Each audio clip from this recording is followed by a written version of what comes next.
Alors ce matin, je veux vous parler, le titre de mon message, c'est « Ma maison ». Quelle est la maison de vos rêves? Imaginez quelle serait votre maison de rêve. Est-ce que c'est un château ou une petite maison modeste?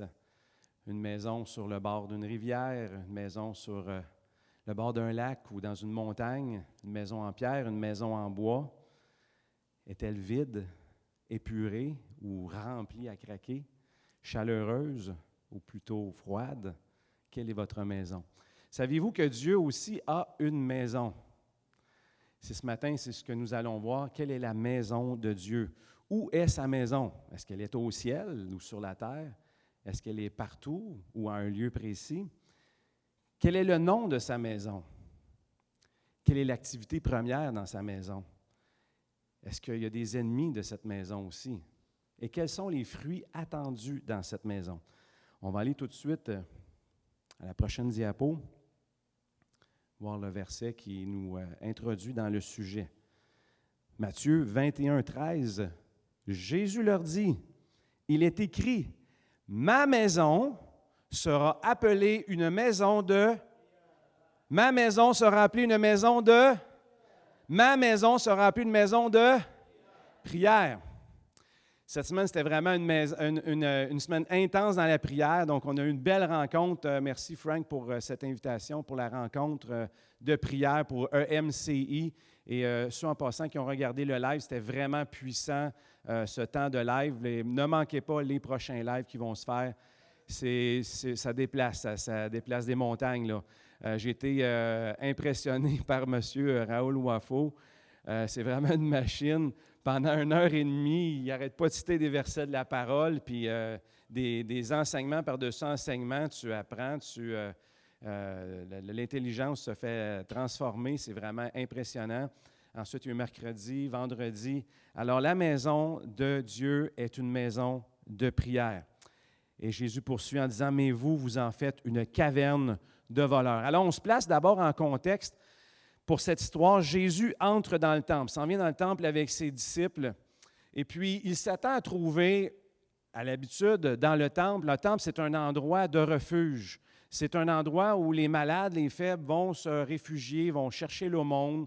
C'est un endroit aussi pour se recueillir. C'est un endroit qui est supposé être calme, où on vient pour entendre la voix de Dieu, on vient demander pardon pour nos péchés, on vient chercher la bénédiction de Dieu. Donc, c'est un endroit de recueillement, de refuge, de réconfort. Et Jésus entre dans ce temple, et qu'est-ce qu'il voit? Il voit un carrefour de commerce. Il voit du monde qui sont affairés à changer de l'argent, à vendre des choses, parce qu'il faut se mettre en contexte. À cette époque, l'argent profane, donc l'argent des païens, n'était pas accepté dans le temple.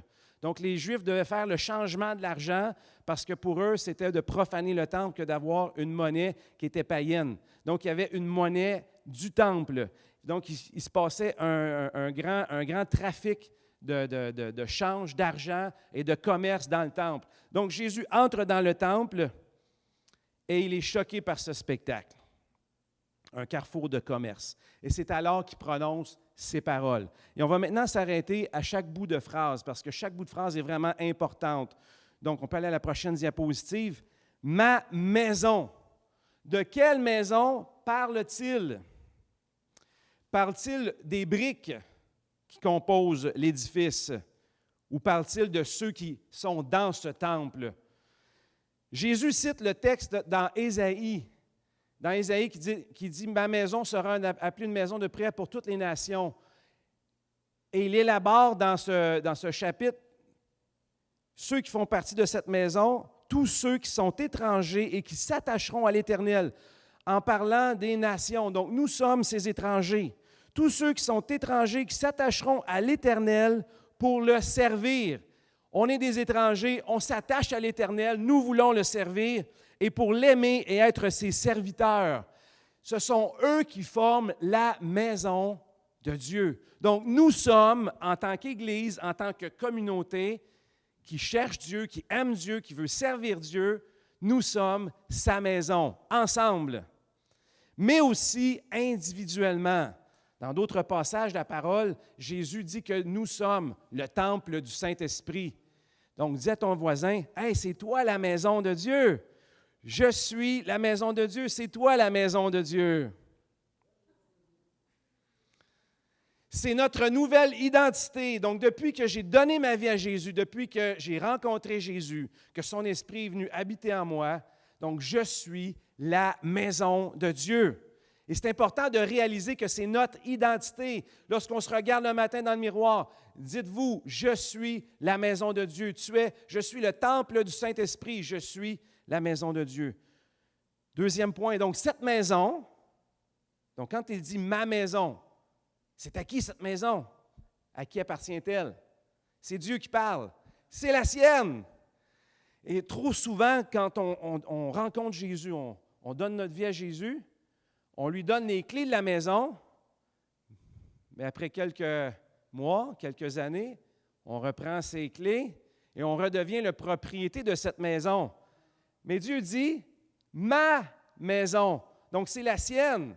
On ne doit pas vivre comme si cette maison nous appartenait et faire tout ce qu'on veut, quand on veut, comme on veut. Cette maison, c'est sa maison. Nous lui appartenons.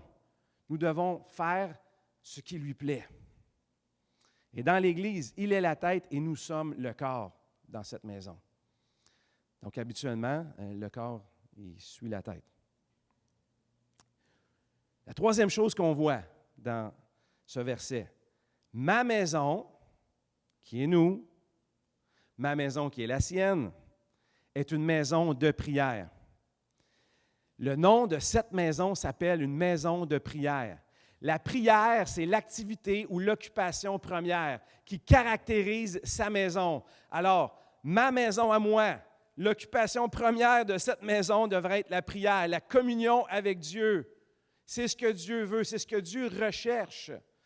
Et tout à l'heure, dans les chants, j'ai cité un verset dans Jean 17, 3, Jésus qui parle et qui prie à son Père.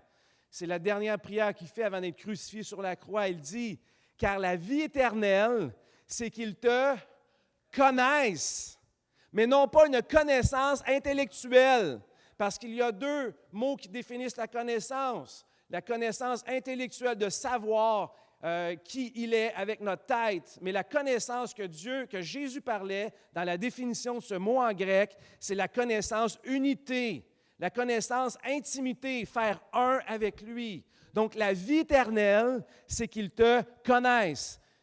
Et l'erreur qu'on fait dans les églises, c'est de juste savoir qui Dieu est. Il ne faut pas s'arrêter à savoir qui Dieu est. Si on veut la vie éternelle et embarquer dans cette vie éternelle et cheminer dans cette vie éternelle et marcher dans cette vie éternelle à tous les jours, on doit embarquer dans cette connaissance, dans cette intimité, dans cette unité avec Jésus. Je suis en lui, il est en moi. Je fais un avec lui. Et pour embarquer dans cette connaissance, avancer dans cette connaissance, on ne peut pas s'en sauver, c'est par la prière. La prière, c'est notre dialogue avec lui. Alors, ma maison est une maison de prière. Dieu veut nous faire grandir dans la connaissance de lui. Est-ce que vous pensez qu'un jour, on peut arriver à l'état de « je sais tout de Dieu, j'ai tout appris de lui ». Dieu est sans limite. Sa sagesse est sans limite, sa connaissance est sans limite, ses conseils sont sans limite, sa puissance est sans limite. Dieu veut toujours nous amener plus haut et plus loin. Que ce soit notre défi personnel, d'aller le plus loin, le plus haut possible, dans la connaissance avec lui, comme on a chanté tantôt. Je veux te connaître plus, d'aller le plus loin possible avec lui dans cette connaissance avant notre dernier souffle, notre dernier battement de cœur, que je puisse me rendre le plus loin possible avant de partir. Car c'est la vie éternelle. Et beaucoup de personnes disent, bien moi, quand je vais mourir, je vais avoir la vie éternelle. La vie éternelle ne commence pas après la mort. La vie éternelle commence tout de suite. Dès que tu donnes ta vie à Jésus, cette vie éternelle entre en toi et plus tu passes du temps avec lui, plus tu es inondé de cette vie éternelle, plus tu respires cette vie éternelle, cette vie qui entre en toi et qui se poursuit dans l'éternité. Donc, dès maintenant, on peut entrer dans cette communion, dans cette vie éternelle en passant du temps avec lui et en priant. Souvent, quand je prie, j'aime prier le matin parce que ça part bien ma journée. Puis, je suis le modèle de Jésus qui est notre exemple. Nous sommes ses disciples, il est notre maître. Et Jésus se levait aux petites heures du matin, avant que le soleil se lève, pour aller prier, pour être en communion avec son Père. et prendre du temps avec le Saint-Esprit. Donc, le Père, le Fils, le Saint-Esprit étaient présents. Et quand on va prier, quand on prend du temps pour prier, le Père, le Fils, le Saint-Esprit est présent dans notre chambre de prière. Et quand on prie, le mot « esprit », c'est le mot « pneuma ». Le mot « pneuma », c'est un souffle. Donc, quand je prie, j'aime respirer la présence de Dieu. Et aussi, dans le monde occulte, c'est des esprits, mais des esprits qui sont impurs. Donc, souvent, quand les gens pratiquent le péché ou s'adonnent à des péchés, un mauvais souffle, un souffle impur entre en eux, ce qui les rend captifs. Mais nous, en tant qu'enfants de Dieu, nous avons le Saint-Esprit, le souffle saint, et quand nous allons dans ce lieu d'intimité, ce lieu de prière, nous respirons sa présence, sa sainte présence. Et la loi de l'esprit de vie me donne la vie et la paix. Donc, quand j'entre dans sa présence, je respire son souffle saint qui est déjà en moi, mais qui m'inonde et qui me remplit, qui me rajeunit, qui me fortifie, qui me vivifie, qui m'encourage et qui m'amène de révélation en révélation. Je suis la maison de Dieu. Est-ce que votre maison est remplie de sa présence? Depuis le commencement, c'est le plan de Dieu. Quand Dieu a formé Adam et Ève de la poussière, il a soufflé en eux un souffle de vie. Et c'est ce souffle que nous recherchons depuis que nous avons connu Jésus dans cette chambre de prière, dans cette intimité avec lui. C'est ce souffle de vie que nous recherchons. Et depuis le début, Dieu veut juste marcher avec l'homme et la femme. Il veut juste prendre du temps avec eux. C'est marqué que vers les heures du soir, Dieu cherchait l'homme et la femme pour prendre du temps avec eux. Ensuite, plus tard dans l'histoire, Dieu s'est acquis un peuple, a appelé Moïse et l'a fait monter sur la montagne du Sinaï. Et sur la montagne du Sinaï, Dieu lui a montré des plans. La Bible nous dit que Moïse a vu des plans, les plans du tabernacle, qui était la tente de la rencontre. Dieu a dit, je vais vous rencontrer à cette tente. Je vais établir ma présence dans cette tente. Encore une fois, c'est le plan de Dieu. Aujourd'hui, nous sommes cette tente où est-ce que Dieu veut habiter en nous. Et plus tard dans l'histoire, c'est David. David qui, lui, a vu les plans, mais n'a pas pu construire la maison. Il a donné les plans à son fils Salomon. Donc, c'est David qui a vu cette vision du temple de Dieu, là où Dieu voulait se manifester. Et Salomon a construit cette maison et la présence de Dieu est descendue dans cette maison. Une présence tellement intense que les sacrificateurs ont été renversés et ne pouvaient se tenir debout dans cette maison.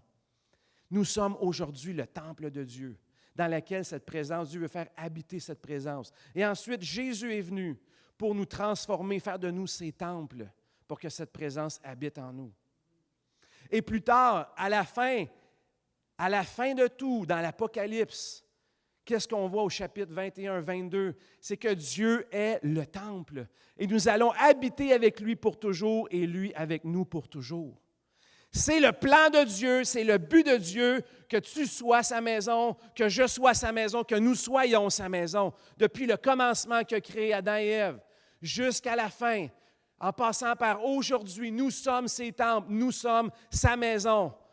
C'est son plan, c'est notre destinée. Alors, quand tu vas prier le matin, quand tu vas chercher sa face, et tout au long de la journée, tu pries sans cesse et tu restes dans cette attitude de communion avec Dieu, tu es en plein centre de la cible de ta destinée, de ta vie. Tu sais que tu es au bon endroit. Quand tu pries, tu réalises le but de ta vie. Je suis la maison de Dieu. Et cette maison est une maison de prière. Quand j'ai rencontré Jésus et que je lui ai donné ma vie, je suis né de nouveau. Et quand je suis né de nouveau, je suis né de l'Esprit. Son Esprit est entré en moi. Je suis en communion avec le Saint-Esprit. C'est ce souffle que je reçois. Ce souffle me permet de dialoguer avec Dieu. Son esprit avec un grand E, avec mon esprit avec un petit E. Au moment où j'ai rencontré Jésus, cet esprit qui était en moi, qui était mort, a pris vie. Il a pris vie à cause du Saint-Esprit qui est venu habiter en moi. Et à chaque fois que je prends du temps avec Dieu, cet esprit est touché par l'Esprit de Dieu. Alors, si je ne prie pas, si je néglige la prière, mon esprit est privé de l'Esprit de Dieu. Et c'est comme si je retournais lentement au stade où j'étais avant de le connaître. Parce que le but de cette rencontre, c'était que je sois sa maison, que Dieu vienne habiter en moi et que j'ai un dialogue avec lui. Mais si je ne dialogue plus avec lui, cette vie ne pénètre plus en moi. Et tranquillement, mon esprit s'éteint et redevient au stade où j'étais avant. Je dois rester dans cette communion constante avec l'Esprit de Dieu pour recevoir sa vie. La prière, c'est comme le cœur qui pompe le sang de vie de Jésus dans mes veines et transforme mon ADN. Sans la prière, le sang ne circule plus. Je m'endors et je meurs.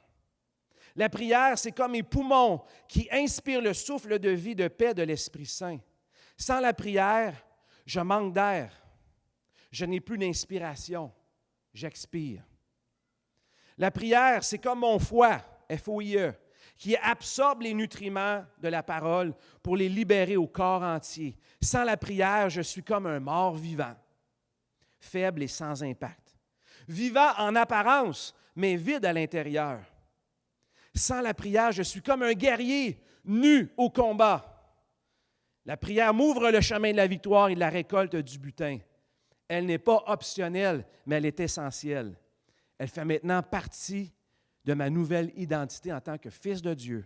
Si je suis un fils de Dieu, je prie. Moïse parlait face à face avec Dieu, comme à un ami. Dès son jeune âge, Samuel a appris à écouter la voix de Dieu. David déversait constamment son cœur dans les psaumes, la louange et l'adoration. Élie, un homme de la même nature que nous, a fait cesser la pluie par la prière pendant 3 ans et demi. C'est quelque chose. Contrôle météo média. Daniel priait 3 fois par jour, malgré la loi royale le menaçant de mort. À tous les jours dès l'aube, ou soit très tard le soir, Jésus priait, lui qui est notre modèle. Si Jésus a prié à bien plus forte raison, nous devons nous aussi prier, n'est-ce pas? C'est en persévérant dans la prière que les disciples ont été baptisés du Saint-Esprit, dans la chambre haute. C'est aussi dans la persévérance de la prière que Pierre a été libéré de prison. C'est aussi là, dans la prière, que Paul recevait ses instructions pour ses voyages missionnaires. Paul nous a fait part de plusieurs prières d'intercession profonde pour les frères et les sœurs. Bref, la prière est essentielle. On ne peut pas éviter la prière. La prière fait partie de notre maison. Je suis la maison de Dieu. Et le nom de cette maison est une maison de prière. Donc, la Bible nous enseigne de prier sans cesse. C'est sûr qu'on ne donnera pas notre démission à notre patron, on a besoin de l'argent pour vivre. Mais ce que Dieu veut dire par prier sans cesse, c'est prends un temps avec lui. Prends un temps avec moi, dit le Seigneur, à tous les jours, quotidiennement, pour te ressourcer en lui, bien partir ta journée. Et ensuite, quand tu fermes la porte de ta chambre, garde cette atmosphère de prière avec toi. Tu transportes sa présence. Reste dans cette attitude de louange, d'action de grâce, de soif de sa présence. Que ton esprit soit sans cesse connecté avec sa présence. Continue à faire tes occupations, mais essaie de rester branché avec Dieu. L'Église est un corps en santé et fort, une armée qui se met en marche lorsqu'elle prie. Le réveil avance, le réveil s'installe lorsque l'Église se mobilise pour prier. C'est là qu'on peut voir des gens être touchés, des gens être convaincus par l'Esprit de Dieu, des cœurs qui s'ouvrent à Dieu. C'est là qu'on peut voir des démons être chassés. C'est là qu'on peut voir les guérisons se manifester. C'est là qu'on peut voir des gens être baptisés du Saint-Esprit. C'est dans cette atmosphère de prière, lorsque l'Église se réunit pour combattre spirituellement. On poursuit.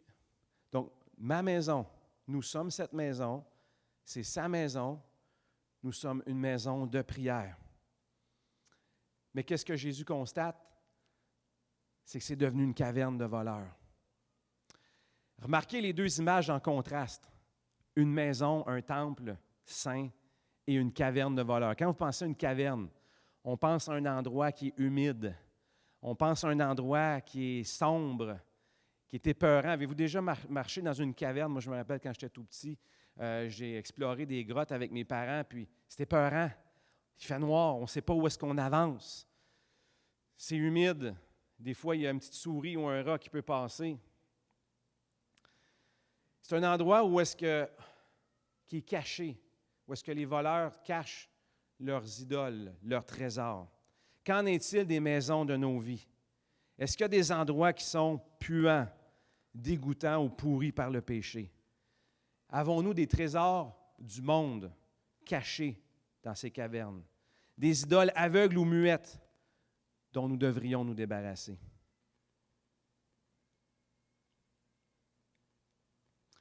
Comme je vous ai dit tantôt, à cette époque, les changeurs faisaient l'échange des monnaies étrangères contre celles du pays. Pour les Juifs venus de loin, offrir des sacrifices et payer l'impôt du temple.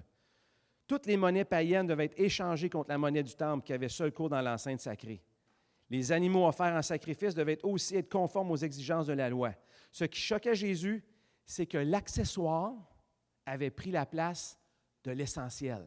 Je le répète, l'accessoire avait pris la place de l'essentiel. Rappelez-vous de cette histoire de Marthe et de Marie. Jésus est présent dans la maison. Il est là. C'est un moment précieux. Ce n'est pas tous les jours que Jésus vient cogner à ta porte et prendre un repas chez toi. Jésus est là. Marthe s'affaire à faire le plus beau des repas. Les plats revolent, la farine revole, tout revole. Marie est assise aux pieds de Jésus et prend du temps avec lui pour l'écouter et recevoir ses enseignements. Marthe s'en vient, fâchée après Marie, commence à se choquer, dire Jésus, tu ne peux pas faire quelque chose? Là? Moi, je suis en train de tout faire, puis Marie ne fait rien. Là. Puis là, Jésus lui dit, bien, Marie a choisi la bonne part. Viens t'asseoir ici, on va commander du Subway. Ce qui est important, c'est que tu prennes du temps avec Jésus. Est-ce que l'accessoire, donc faire le repas, c'est important, c'est important de manger, mais a pris la place de l'essentiel? On vit dans une génération vraiment contradictoire où est-ce que les gens n'ont pas assez de temps, courent après le temps, trop de choses à faire. Mais ensuite, quand ils ont du temps, ils gaspillent pour leur nombril. Est-ce que l'accessoire a pris la place de l'essentiel? Quels sont les ennemis de la prière? Ils sont nombreux. Surcharge de travail, le confort du lit, mauvaise planification, la distraction, la télévision, les jeux et toutes sortes d'autres convoitises. Donc, si on prend beaucoup de temps à ces choses, c'est comme si on volait Dieu, on le volait de notre présence. Dieu veut notre présence. C'est son plan pour nous, c'est son désir. Alors, le priver de notre présence, c'est le voler. Alors, j'ai changé de dicton, priver, c'est voler. Alors, on ne veut pas être des voleurs de sa présence, mais on veut être des prieurs dans sa présence. Ensuite, qu'est-ce qu'on voit? Cette histoire nous révèle un Dieu jaloux.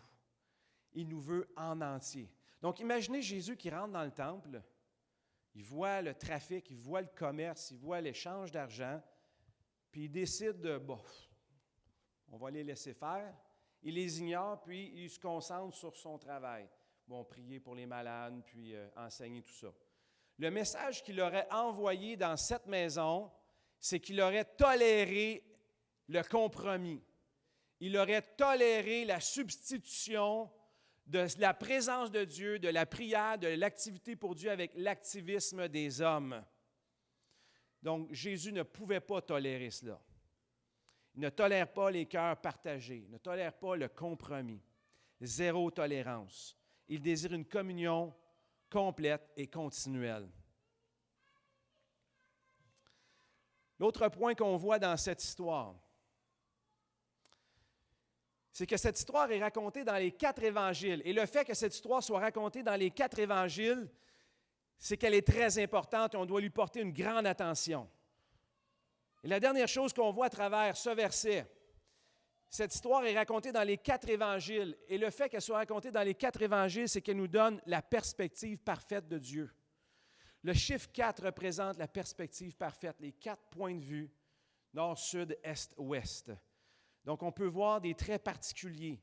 Chaque évangile, donc Matthieu, Marc, Luc et Jean, nous enseignent des particularités différentes de cette histoire, des points de vue différents qui nous amènent une révélation complète de la maison de Dieu. Donc, on va aller voir rapidement les 4 évangiles, cette histoire qui est racontée dans les 4 évangiles et qui nous présente 4 points de vue différents de ce que c'est la maison de Dieu et ce que nous devrions y retrouver. Donc, dans Matthieu, ma maison, une maison de prière, prochaine diapo, une maison de compassion pour la guérison. Matthieu 21, 12. Jésus entra dans le temple de Dieu, il chassa tous ceux qui vendaient et qui achetaient dans le temple. Il renversa les tables des changeurs et les sièges des vendeurs de pigeons. Il leur dit, il est écrit, « Ma maison sera appelée une maison de prière, mais vous, vous en faites une caverne de voleurs. » Des aveugles et des boiteux s'approchèrent de lui. Donc ça, c'est la particularité dans Matthieu. Vous ne verrez pas ça dans Luc, vous ne verrez pas ça dans Marc, vous ne verrez pas ça dans Jean. Mais c'est Matthieu qui parle de cet aspect. Des aveugles et des boiteux s'approchèrent de lui dans le temple, et il les guérit. Mais les principaux sacrificateurs et les scribes furent indignés à la vue de ces choses merveilleuses qu'il avait faites, et des enfants qui criaient dans le temple, « Hosanna au fils de David. » Donc, dans le temple, il y a des boiteux, des aveugles qui sont là. Mais les pharisiens sont aveugles. Ce sont eux vraiment les aveugles. Ce sont eux les boiteux. Parce qu'ils sont indifférents face aux besoins, ils ne voient pas le besoin, ils ne reconnaissent pas les besoins et sont aussi impuissants face aux besoins. Donc Jésus rentre, chasse les vendeurs, chasse les changeurs, et tout de suite après, les rejetés de la société, ceux qui ne rencontrent pas les standards, les malades, les boiteux, les estropiés viennent à Jésus. Est-ce que Jésus les rejette? Jésus va vers eux, leur impose les mains et les guérit. La maison de Dieu est une maison de prière et dans la prière, une atmosphère de guérison est libérée pour la guérison de ceux qui ont des besoins. Les besoins sont grands. Et à chaque fois que Jésus était face à une situation de besoin, Jésus guérissait. Et dans la prière transforme nos cœurs. Jésus nous donne ses sentiments. Jésus nous donne ses émotions. Dans cette maison de prière, Jésus nous communique son cœur. Il transforme notre cœur. Il touche notre cœur. On peut aller dans le prochain clic. Dans la prière, Dieu nous communique ses émotions. Il change nos cœurs et les fait battre au même rythme que le sien. Il nous redonne un cœur d'enfant simple et reconnaissant. Il dépose en nous sa compassion qui nous pousse à l'action. Et dans les 4 évangiles, ça, ce sera un autre message, mais dans les 4 évangiles, l'Évangile nous parle que Jésus est ému de compassion. Souvent, en tout cas pour moi, j'imagine Jésus comme assez cartésien, puis assez autoritaire, pas très émotif. Mais la Bible nous décrit Jésus comme un homme qui a un cœur et qui pleure. Et dans chaque évangile, dans Matthieu, Marc, Luc et Jean, Jésus pleure. Jésus est ému de compassion. Et à chaque fois que Jésus est ému de compassion, Jésus fait quelque chose. Il touche, il guérit. Ce n'est pas juste une pitié émotive où est-ce que juste son cœur est touché puis il ne fait rien, mais il passe à l'action et il fait quelque chose. Et à chaque fois qu'il est ému de compassion, c'est toujours face à une situation de douleur, une situation de souffrance, où est-ce qu'il voit une personne souffrir, une personne qui est en douleur, une personne malade, et il tend la main pour le guérir. Jésus veut guérir. Jésus est ému lorsqu'il voit des hommes et des femmes souffrir. Et il manifeste sa puissance. Et dans cette maison, dans la maison de prière, c'est une maison de prière, et dans la prière, le Seigneur vient transformer nos cœurs et nous donner son cœur, faire battre notre cœur au rythme de son cœur, nous donner sa compassion. Et simple comme un enfant, il y a un besoin, on va prier pour. Il y a quelqu'un qui a de la difficulté, on va l'aider. Donc, tout simplement, un cœur d'enfant, un cœur sensible et un cœur de compassion. Et c'est dans la prière que cette transformation se fait et que cette atmosphère de guérison s'installe. Donc, je suis une maison de prière, mais une maison de guérison et de compassion. On va aller voir aussi Acte 10, 38, qui nous parle de la mission de Jésus, mais aussi du cœur de Jésus. Vous savez comment Dieu a oint d'Esprit Saint et de force Jésus de Nazareth qui allait de lieu en lieu faisant du bien et guérissant tous ceux qui étaient sous l'empire du diable, car Dieu est avec lui. Prochaine diapo. L'empire du diable, c'est la maladie. Jésus est venu pour détruire les œuvres du diable. Il est venu pour renverser son empire et briser son emprise. Il est venu pour guérir tous les malades. Et l'arme qu'il utilise contre le diable est la présence et la force du Saint-Esprit. Et cette arme se forge dans la prière, dans l'intimité avec le Saint-Esprit. Donc dis à ton voisin, tu es la maison de Dieu. Je suis la maison de Dieu. Une maison de compassion pour la guérison. Et quelqu'un dit Amen. Maintenant, qu'est-ce qu'on va voir dans Marc? Marc, lui, va raconter l'histoire sous un autre angle. Prochaine diapo. Nous sommes une maison de prière, mais une maison de foi efficace. Marc raconte cette histoire, mais juste avant où est-ce que Jésus va entrer dans le temple, il voit un figuier, il a faim, il veut manger des figues, il n'en trouve pas, donc l'arbre est sans fruits.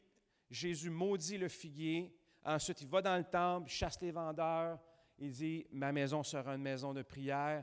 Et ensuite, vous en faites une caverne de voleurs. Et ensuite, le lendemain, il retourne et l'arbre est complètement mort et séché. Donc, Marc associe cet événement extérieur au temple avec cette histoire. Vous allez voir pourquoi. Donc, on va lire ensemble Marc 11, 15. Ils arrivèrent à Jérusalem et Jésus entra dans le temple. Il se mit à chasser ceux qui vendaient et qui achetaient dans le temple. Il renversa les tables des changeurs et les sièges des vendeurs de pigeons. Il ne laissait... Et lisez avec moi, il ne laissait personne transporter, dites avec moi, transporter aucun objet à travers le temple. On saute maintenant à 22. Jésus prit la parole et leur dit, « Ayez foi en Dieu. Je vous le dis en vérité, si quelqu'un dit à cette montagne, « Ôte-toi de là et jette-toi dans la mer », s'il ne doute point en son cœur, mais croit que ce qu'il dit arrive, il le verra s'accomplir. C'est pourquoi je vous dis, tout ce que vous demanderez en priant, croyez que vous l'avez reçu et vous le verrez s'accomplir. Et lorsque vous êtes debout en faisant votre prière, si vous avez quelque chose contre quelqu'un, pardonnez afin que votre Père qui est dans les cieux vous pardonne aussi vos offenses. Mais si vous ne pardonnez pas, votre Père qui est dans les cieux ne vous pardonnera pas non plus vos offenses. Et à travers ce texte, on va faire ressortir 7 principes qui vont nous donner une foi efficace. Est-ce qu'il y en a ici qui veulent une foi efficace? Première chose que l'on voit dans ce passage, c'est « Ayez foi en Dieu ». Et là, je l'ai traduit pour « Ayez la foi de Dieu » parce que dans la King James Version, donc la version originale, la plus ancienne version, nous dit, et c'est traduit littéralement, « Ayez la foi de Dieu ». Donc, est-ce que Dieu a besoin d'avoir de la foi?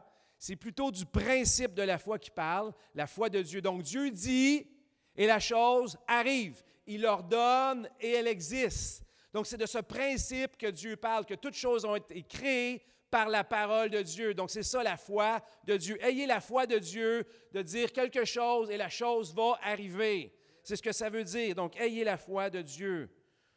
Numéro 2, si quelqu'un dit, dans la prière, c'est important de parler, c'est important de déclarer, c'est important de demander, invoquer à la voix haute, prophétiser, proclamer.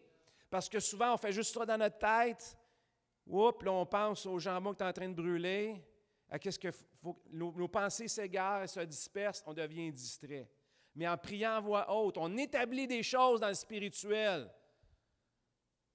On commande aux choses qui ne sont pas à devenir. Dieu a mis sa puissance créatrice dans notre bouche. Numéro 3. S'il ne doute point en son cœur, le pire ennemi de la foi, c'est le doute. Car le doute, c'est le contraire de la conviction. Le doute annule la foi. Donc, même si tu pries 1 million de fois puis tu doutes, bien, c'est comme si tu multipliais 0 par 1 million, ça donne 0 quand même. Si je mets ma foi dans mes inquiétudes et dans mes peurs, bien, c'est ce qui risque d'arriver. Mais la foi dans les promesses de Dieu va donner des bien meilleurs résultats.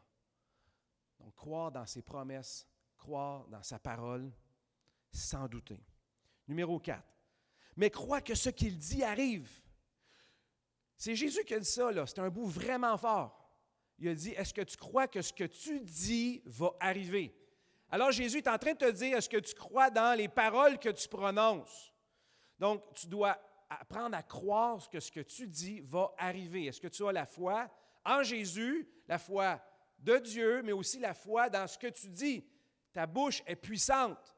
Ta bouche peut semer des paroles de vie et aussi de mort. Donc, c'est pour ça qu'il faut faire attention à ce qu'on dit. Notre bouche, c'est comme une épée. Donc, il faut faire attention. Il faut être conscient que lorsqu'on parle quelque chose, ça va arriver. Donc, Jésus a dit, mais s'il croit que ce qu'il dit arrive. Donc, tes paroles sont puissantes. Numéro 5, tout ce que vous demanderez en priant. Tout, ça veut dire 100%.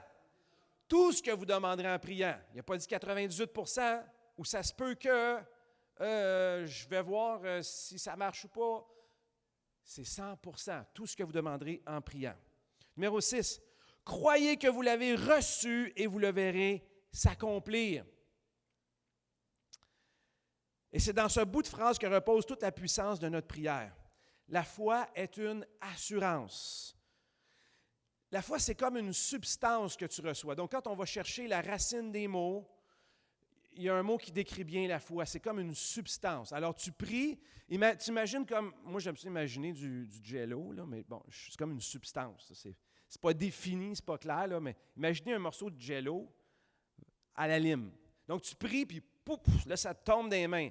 C'est pas encore défini, mais tu as quelque chose auquel tu peux t'accrocher. Et là, tu pries cette chose-là. Et là, Dieu te montre ses projets, ses plans pour toi, les portes qu'il veut ouvrir. Il veut montrer qu'est-ce qu'il veut faire.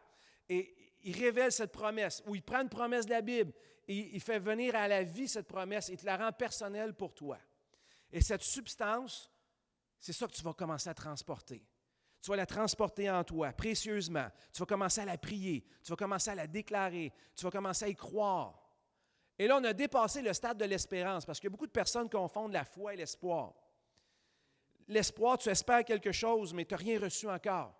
Ça commence avec l'espérance. On va dans la prière, on crie, on jeûne, on invoque le Seigneur, on supplie le Seigneur. Et là, pouf, cette substance, cette assurance, cette conviction, oui, Dieu va le faire.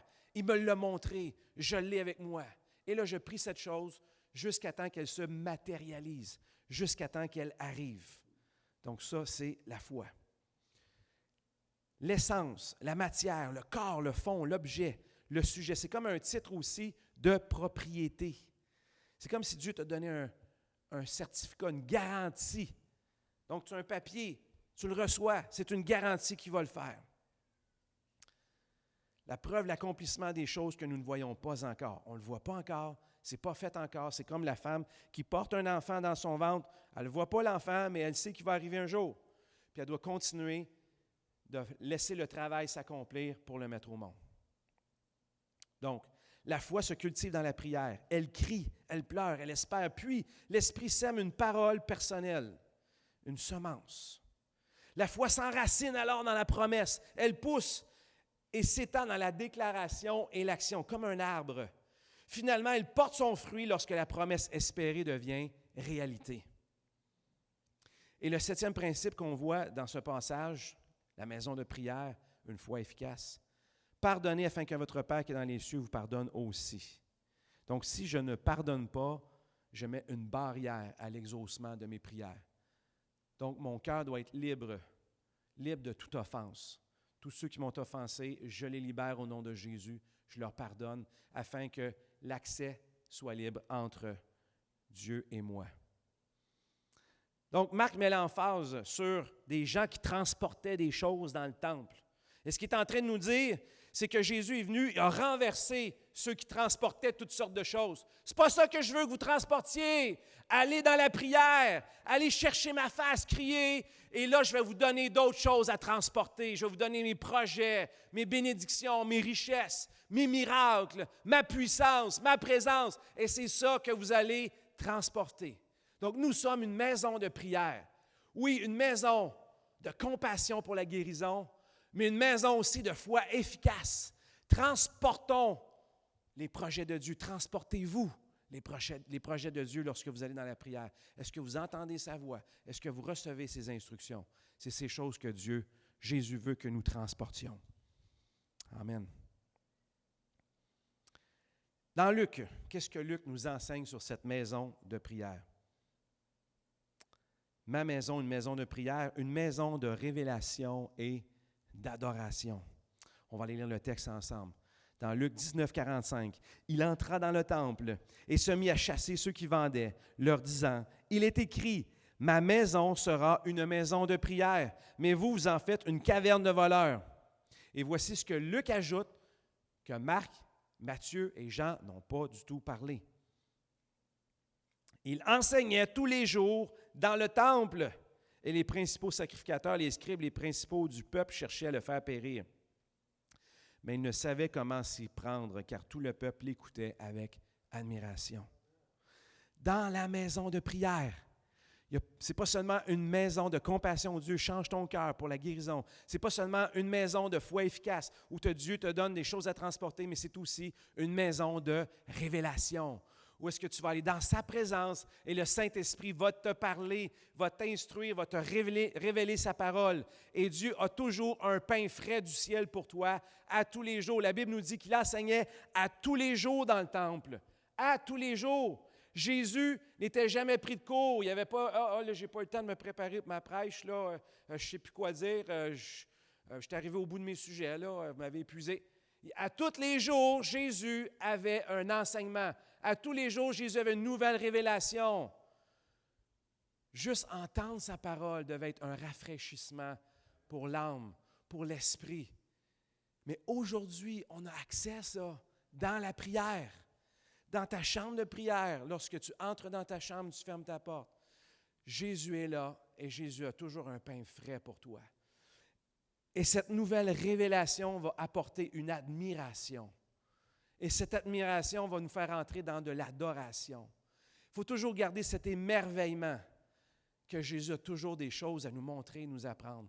Parce que c'est dans cet émerveillement et cette adoration que la révélation va couler. Parce que si on arrive un jour, je suis blasé d'entendre ça, je l'ai déjà entendu. La révélation va arrêter de couler. On doit toujours rester dans cet émerveillement, dans cette admiration que Dieu a toujours quelque chose à nous apprendre dans sa maison de prière. C'est dans la prière qu'on vient recevoir ses enseignements. Donc, Jésus a toujours un pain frais du ciel pour nous.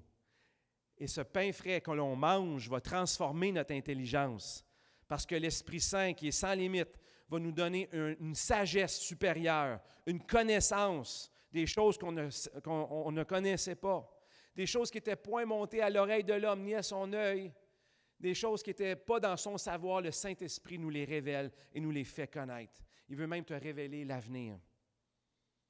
Il veut te montrer de nouvelles choses, il veut te faire grandir. Il veut te communiquer son intelligence pour transformer la nôtre et la tienne. Est-ce que tu veux du pain frais du ciel? Tu es cette maison et dans cette maison, c'est une maison de révélation et d'adoration. Et finalement, dans l'Évangile de Jean, qui nous montre complètement un tout autre aspect parce que Jean était tout le temps dans son Évangile vraiment différent de tous les autres. Donc, Matthieu, la perspective de Matthieu nous parle d'une maison de compassion pour la guérison. Marc nous parle d'une maison de foi efficace, de transporter les projets de Dieu. Luc nous parle d'une maison de révélation et d'adoration. Alors, Jean, lui, qu'est-ce que Jean va nous dire à propos de cette maison, de notre maison? On va aller lire ensemble dans Jean 2, 13. La Pâque des Juifs était proche et Jésus monta à Jérusalem.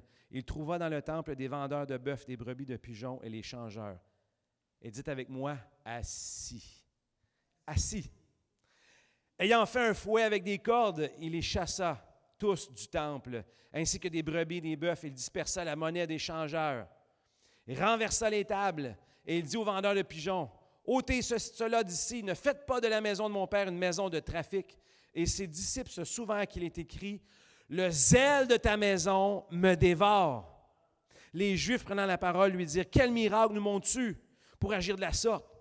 Jésus leur répondit, « Détruisez ce temple et en 3 jours, je le relèverai. » Les Juifs lui dirent, « Il a fallu 46 ans pour bâtir ce temple et toi, en 3 jours, tu le relèveras. » Mais il parlait du temple de son corps.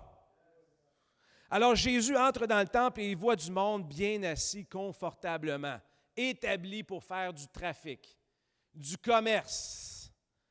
Jésus rentre et choqué encore une fois de ce spectacle, fait un fouet et violemment, sans blesser personne, mais violent avec les tables, la monnaie, les pigeons, renverse les tables, chasse le monde. Et les gens sont offusqués. « Hey, pour qui tu te prends, Jésus? Pourquoi tu fais ça? » Et les disciples se souvinrent. « Le zèle de ta maison me dévore. » Le zèle nous parle de passer à l'action, de faire quelque chose, de ne pas rester assis. Donc, la prière va nous pousser à agir. Dans la prière, le feu de Dieu vient dans mon cœur, dans mes membres, me dévorer pour que je passe à l'action. Donc, plus je passe du temps dans sa présence, plus ce feu me dévore et m'amène plus loin dans mon implication, dans mon action pour lui. Alors, les Juifs, les pharisiens, pour qui tu te prends? Pourquoi tu agis comme ça, là? Quel miracle tu veux nous montrer? Qu'est-ce qui te pousse à agir de la sorte?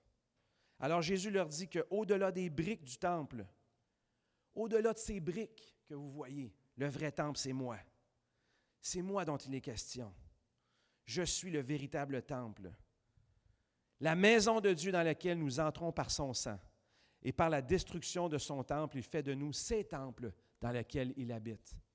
Jésus est en train de dire, c'est moi le temple. Et moi, en 3 jours, je vais ressusciter. Et parce que moi, je me sacrifie, je donne ma vie, vous allez pouvoir devenir ces temples. Oui, que ce feu qui habite en moi habite en vous. Et dans la maison de prière, passez à l'action pour moi. Ne restez pas assis, mais passez à l'action pour moi. Donc, le zèle de Dieu est comme un feu dévorant qui coule dans nos veines et nous pousse à nous lever et à agir pour lui. Chaque temple est responsable de se lever de sa chaise et de passer à l'action pour Jésus. Le simple fait que Jésus a donné sa vie pour nous et qu'il a fait de nous sa demeure est suffisant pour que nous soyons zélés pour lui. Merci Jésus parce que tu nous as donné ta vie. Et parce que toi, tu t'es donné à moi, moi, je veux me donner à toi.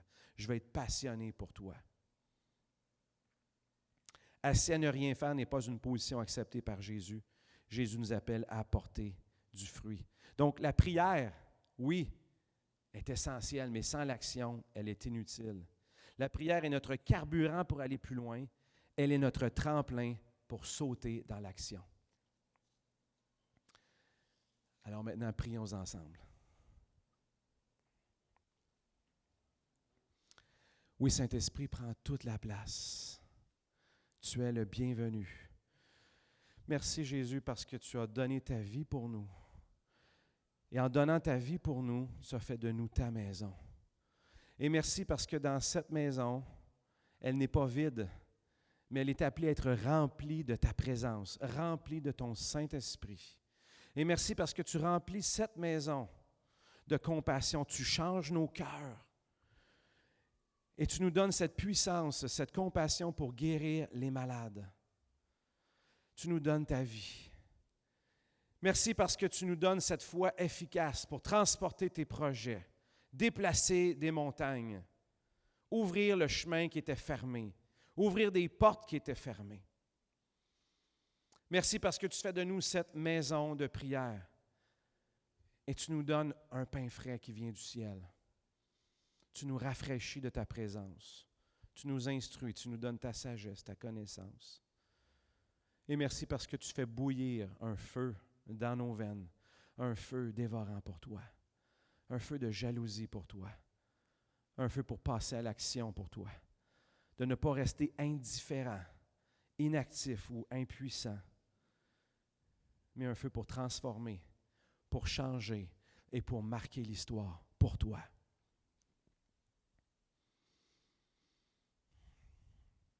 Oui, Père, je te prie afin que cette révélation de cette identité que nous sommes en toi descende dans notre esprit, que nous réalisions à quel point nous sommes ta maison et que tu chéris cette maison et que nous, en retour, nous te chérissions, ta présence comme un trésor précieux dans nos vies.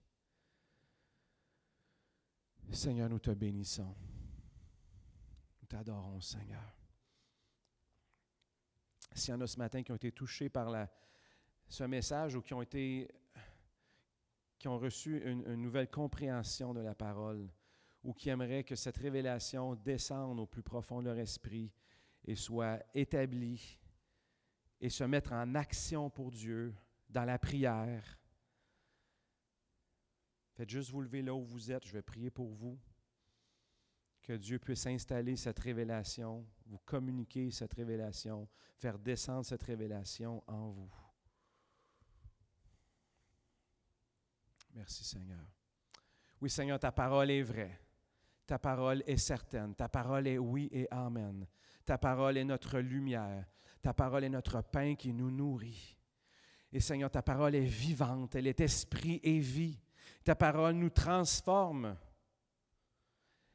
Seigneur, je prie cette parole, esprit et vie, qui entre à l'intérieur de nous et change nos pensées, renouvelle notre intelligence, nous transforme, notre façon de parler, notre façon de penser, notre façon d'agir, notre façon de nous comporter, change nos attitudes, change nos préoccupations, change nos priorités, nos habitudes de vie.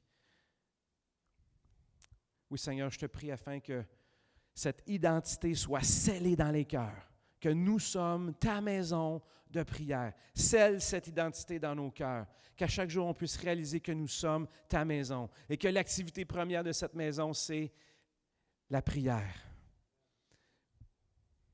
Oui, Seigneur, que prier ne soit pas un fardeau, mais que prier soit un temps de délice avec toi. Que prier devienne une dépendance. Ne soit plus une discipline ardue, mais une dépendance de toi. Nous sommes dépendants de toi, Seigneur, dépendants de ta présence. Nous voulons plus de toi. Et je te prie, Seigneur, pour chaque personne qui veut débuter ce temps de prière, qui veut s'investir dans la prière, qui veut te chercher, que tu puisses, Seigneur, remplir cette maison de compassion pour la guérison, de foi efficace, que tu puisses remplir cette maison d'un pain frais, d'une révélation qui vient du ciel. Et que ce feu brûle, ce feu de zèle brûle dans les cœurs, dans les veines. Un feu d'action pour toi. Oui, Seigneur, bénis chaque temple ici ce matin, bénis chaque maison ici ce matin pour toi. Et je te prie, Seigneur, pour un zèle renouvelé dans la prière, un zèle renouvelé dans une communion avec toi. Une communion, je te prie, Seigneur, aussi pour une communion constante avec toi, une communion continuelle avec toi. Que ce ne soit pas juste, on prie, on a fait notre prière du matin et ensuite on passe à d'autres choses, mais que tout au long de la journée, on puisse transporter ta présence et rester en contact avec toi. Et Seigneur, qu'on soit sensible à ta voix et qu'on puisse éloigner de nos vies, rejeter de nos vies tout ce qui t'attriste. Parce que Seigneur, nous ne voulons pas t'attrister, mais nous voulons te plaire et te faire tout ce qui t'est agréable. Car Seigneur, nous chérissons ta présence et nous transportons ta présence. Oui, Seigneur, que la guérison coule de nos maisons, que ta compassion coule de nos vies, que des montagnes soient transportées, que ta révélation coule de nos vies au nom puissant de Jésus-Christ. Transforme chaque personne ici. Renouvelle notre intelligence en toi. Et merci, Seigneur, pour cette communion si grande avec toi, ce plan si merveilleux avec toi. Alléluia. Oui, que l'Éternel vous bénisse et qu'il vous garde, qu'il vous protège. Que l'Éternel fasse briller son visage sur vous et qu'il vous accorde sa faveur. Que l'Éternel vous regarde avec bienveillance, avec bonté et qu'il vous accorde sa paix, la santé, la prospérité dans tous les domaines de votre vie. Au nom puissant de Jésus-Christ. Amen. Que Dieu vous bénisse.